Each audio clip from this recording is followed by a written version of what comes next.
Over the last 10 years, I've spent thousands of hours around traders. Some have been complete beginners, some who've never placed a trade before, some have been managing accounts worth more money than most people earn in a year, and then there's some who have quietly become consistently profitable without anybody really knowing who they are. And people often ask me, Jason, what's the biggest difference between profitable traders and everybody else? And they're usually expecting me to say something like discipline, psychology, risk management, and don't get me wrong, those things matter. But if I'm honest, the biggest difference is much, much simpler than that.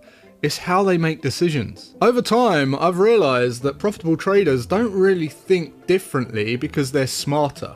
They think differently because experience slowly changed the way they look at the market. So today, I want to share some of those biggest differences that I've noticed in these traders. And as always, don't think about someone else when you're watching this. Think about yourself, because that's where these videos are really going to become useful. So the first thing I've noticed is that profitable traders don't need to feel the need to trade every day. And this catches a lot of people out because beginners, they wake up hoping that the market's going to give them something. They want action. They've got the charts open, they're flicking through currency pairs, looking at something, waiting for something to happen, anything. Profitable traders don't seem to think like that. They'll happily sit around for an hour, 2 hours, sometimes all day, a couple of days, and not place a single trade. And that used to surprise me when I was brand new, but now it doesn't. Because eventually you realize that making money and placing trades aren't the same thing. Sometimes the highest quality trading decision that you'll make all week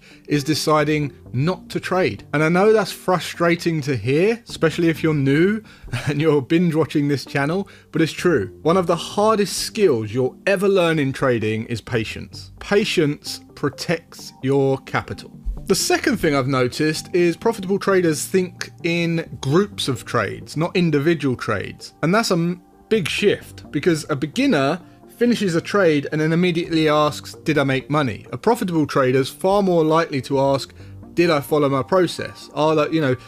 Did that meet my rules? And those are two completely different questions to ask yourself. Let's say you've got a strategy that's been tested over 300 trades and it wins 45% of the time. The average winner is roughly 3 times bigger than the average loser. Now imagine the next trade loses. Should you be surprised? Of course not. It's one trade. It's like flipping a coin. You don't start questioning whether the coin works because it landed on the heads 3 times in a row.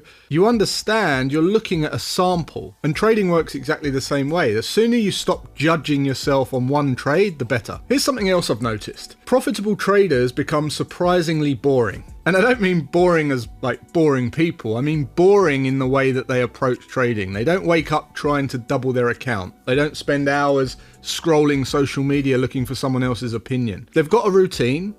They know when they're analyzing, they know when they're trading, they know when they're reviewing, and then they do it all again tomorrow, and the day after that, and the day after that. And there's very little drama, very little chaos. If you've ever watched somebody who's been profitable for years, it's actually quite underwhelming. You almost find yourself thinking, is that it?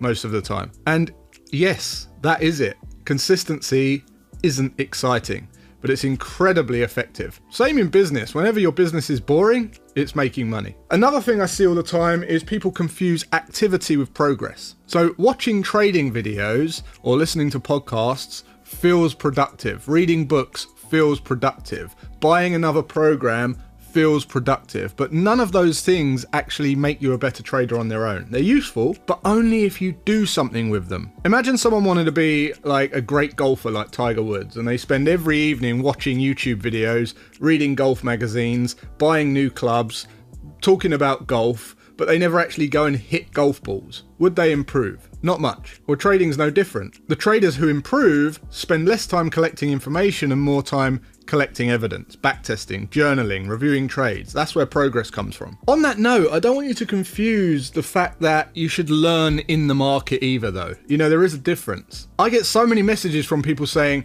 you know what, when I first make my first $500 in trading, then I'll buy your program. And I'm thinking, so you're hoping to get lucky enough to just make $500 so that then you can learn how to trade. I remember when I was learning to ride a motorbike and the instructor told me that most kids these days, they don't pass their test. They just get a bike, they spend the money on the gear and the helmet and the clothing and the bike, and they don't actually want to pay for the test because they want to spend the money on the bike. Well, of course, they ride around, they have a bit of fun, and then they get pulled over by the police, and then they've got no chance of riding it ever again because they lose their would-be license, and you can't do it that way round. One thing I've started paying attention to over the years is the questions people ask as well, because that tells you a lot.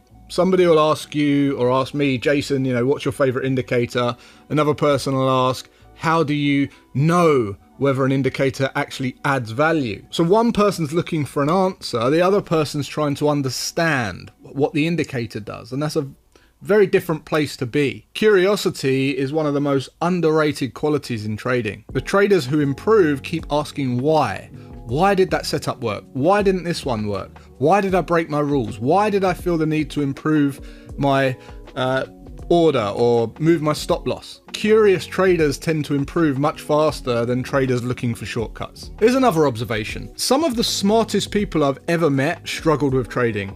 Engineers, doctors, business owners, people with incredible careers. And some of the traders who quietly became profitable were completely average academically. And I'm not saying this is always the case, because engineering mind in particular, that's a great mind for trading. But I was a little bit confused at this at first, but then I realized something. Trading doesn't reward intelligence as much as it rewards execution. So knowing what to do isn't difficult, but doing it consistently, that's much more difficult. That's why you'll often see somebody explain expectancy perfectly and then completely ignore it when they're risking real money. Knowledge is important, but behavior is what pays. And here's something that took me years to appreciate. Profitable traders don't spend much time trying to impress anybody. They don't need to post every winning trade. They don't need everybody to know they're trading. They don't need expensive watches or sitting next to their laptop in a Lambo or on a beach. They're much more interested in building consistency and freedom rather than building an image. And I think social media has made this even harder,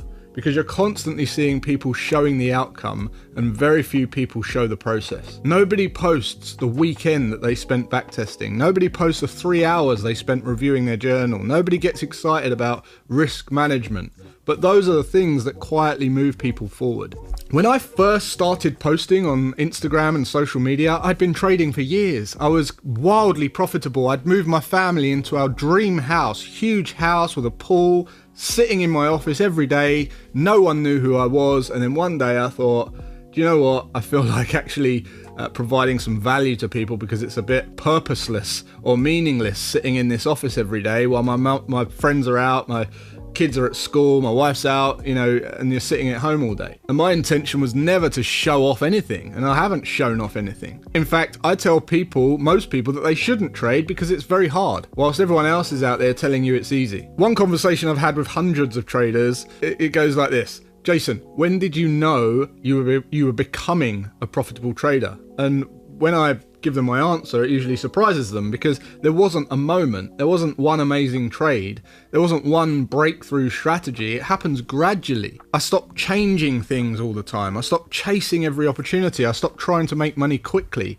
without really noticing it. And then what happens is trading becomes much calmer. It becomes less emotional, less exciting, and strangely, that's when the results started to become more consistent. And I think that's true for a lot of traders. The breakthrough isn't dramatic, it's gradual. And honestly, you never feel like you've cracked it. You never ever get to a point where you go, that's done. I don't have to worry about that anymore. Trading is a continuous effort. So anyway, after spending the last decade coaching traders, what's the biggest difference I've noticed? I think it isn't intelligence, it isn't education, it isn't finding the perfect strategy. It's the quality of the decisions that people make every single day. The decision to wait, the decision to follow rules, the decision to review a losing trade instead of blaming the market, the decision to spend Saturday backtesting instead of searching for YouTube for another strategy. And none of those decisions are particularly exciting. But when you repeat them hundreds of times, they slowly start to change the type of trader that you become. And I honestly think that that's where consistency comes from. Not one brilliant decision, but thousands of ordinary ones made well, over and over again. So if there's one thing I'd encourage you to take away from this video, it's this. Stop asking yourself whether today's trade made money. Instead, start asking yourself whether today's decisions were good ones. Because over enough time, good decisions have a habit of producing good results. And from everything I've seen over the last 10 years working with traders, that's about as close as you'll get to a shortcut in trading. So I hope this video has been valuable to you. You're definitely going to want to save this one, because when times get a little bit challenging in your trading journey, you're going to want to remember this. This is going to give you some motivation and inspiration. And also share this video with anyone else you think needs to hear it. If you're brand new on your trading journey or been struggling for a while, I'd love you to be part of this community. Keep me updated in the comments with your progress. Let me know, introduce yourself in the comments. Let me know what you're working on. And if you are brand new, I highly recommend you check out tier1trading.com. I'll put a load of links and resources in the description of this video for you to check out. And until next time, thanks for watching. I'll see you in the next one.